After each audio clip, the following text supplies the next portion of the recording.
আসসালামু আলাইকুম। আমন্ত্রণ জানাচ্ছি ২১ নিউজের সংবাদে। সাথে আছি আমি রিয়ামণি। শুরুতেই থাকছে সংবাদ শিরোনাম। নরসিংদীর পলাশে জমি সংক্রান্ত বিষয়ে মোবাইল ফোনে হুমকির অভিযোগ উঠেছে। মোহাম্মদ শরীফুল ইসলামের প্রতিবেদনে দেখুন বিস্তারিত। নরসিংদী জেলার পলাশ উপজেলার পাইকশা গ্রামের স্থানীয় বাসিন্দা সুরাইয়া বেগমকে মোবাইল ফোনে হুমকির অভিযোগ উঠেছে।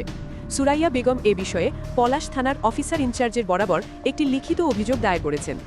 অভিযোগে তিনি দাবি করেছেন যে ১৭ মে ১৯৯৭ সালে ক্রয় সূত্রে RS ২৩৬ নং দাগের ৫.25% জমিতে তিনি বিভিন্ন জাতের ফলের গাছ লাগিয়েছেন এবং বর্তমানে সেখানে নিয়মিত যাতায়াত করেন। অভিযোগপত্রে উল্লেখ করা হয়েছে যে জমির দখলদারকে মোবাইল ফোনের মাধ্যমে জমিতে না যাওয়ার হুমকি এবং প্রাণনাশের হুমকি দিচ্ছে অজ্ঞাত এক ব্যক্তি। মোবাইল ফোনে একাধিকবার প্রাণনাশের হুমকি দেওয়া হয়েছে ও তার পরিবারের সদস্যদের জমিতে প্রবেশ করতে বাধা দিচ্ছে। এতে পরিবারের সদস্যরা, বিশেষ করে ছেলেমেয়েরা, চরম আতঙ্কের মধ্যে বসবাস করছেন।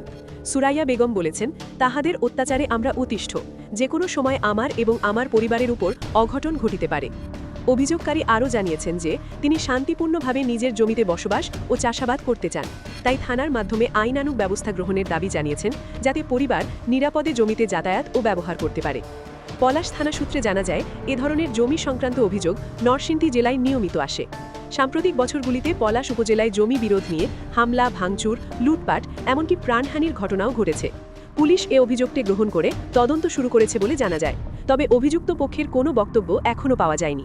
স্থানীয়রা জানান, জমিজমা সংক্রান্ত বিরোধে প্রায়ই হুমকি, ধমকি ও সহিংসতার ঘটনা ঘটে, যা গ্রামীণ এলাকায় শান্তি শৃঙ্খলার জন্য হুমকি হয়ে দাঁড়িয়েছে। অভিযোগকারী পরিবার এখন পুলিশি সুরক্ষা ও দ্রুত আইনি পদক্ষেপের অপেক্ষায় রয়েছে। আমি সুরাইয়া বেগম 1997 সালে আমি শঙ্করচন্দ্র পালের থেকে এই জায়গাটা কিনেছি। কেনার পরে আমার পার্শ্ববর্তী এলাকার মানে পাশের গ্রাম তাদের ওই জায়গা কিনছি। এই জায়গা একটা দলিল করছে, কিন্তু পাশের দলিলের দাগ নাম্বার আমার জমিনে হয়েছে 84 দিয়া করে আমার সাথে কয়েক বছর তারা মৃত্যুর আগ পর্যন্ত আমার সাথে যন্ত্রণা করে গেছে। এক ভাইয়ের নাম মোহাম্মদ জানাল আব্দি, বর্তমানে মৃত্যুবরণ করছে। আরেকজন নাম হোসেন আলী, উনিও মৃত্যুবরণ করছে। তারা মৃত্যুবরণ করার 2 দিন আগে এই যে আমার কাছে এখানে সীমানা গাইরা, তাদের জন্য সীমানা গাইরা আমার দেখাই না, আমার ক্ষমা চাইয়া গেছে, চুরি বইলা গেছে যে এই পর্যন্ত আমরা যে কেস মামলা দিচ্ছি এগুলি করতে আসলাম ক্ষমা করে দিলাম, দোনো ভাই বলে আছে। সেগুলি আমি তাদের ছেলের কথা বলেছি যে হুমকি দিয়ে কথা বলছি। আচ্ছা, যে হুমকি দেয় সে কি মুঠোফোনে হুমকি দেয়? মুঠোফোনে হুমকি দেয় না সরজমিনে আসে?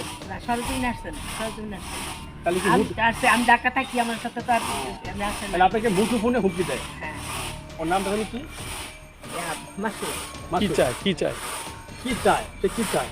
কি বলে? সে বলে এটা তার, এই যে গাছ টাছ তার বাপ তারা লাগাইছে, এটা তার দাবি, জমিনও তার দাবি। এটা তো আমি বলেছি যে তোমরা কাগজপত্র নিয়ে বসো 2 দিনের ভিতরে বসো। সেই হিন্দু 8 জন আর আমি।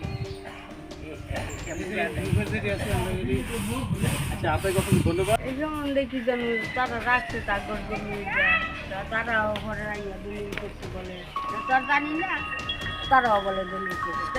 একজনে দলিল করলে উঠবে দেয়, আরেকজনে দলিল করতে পারে, জানি না তো।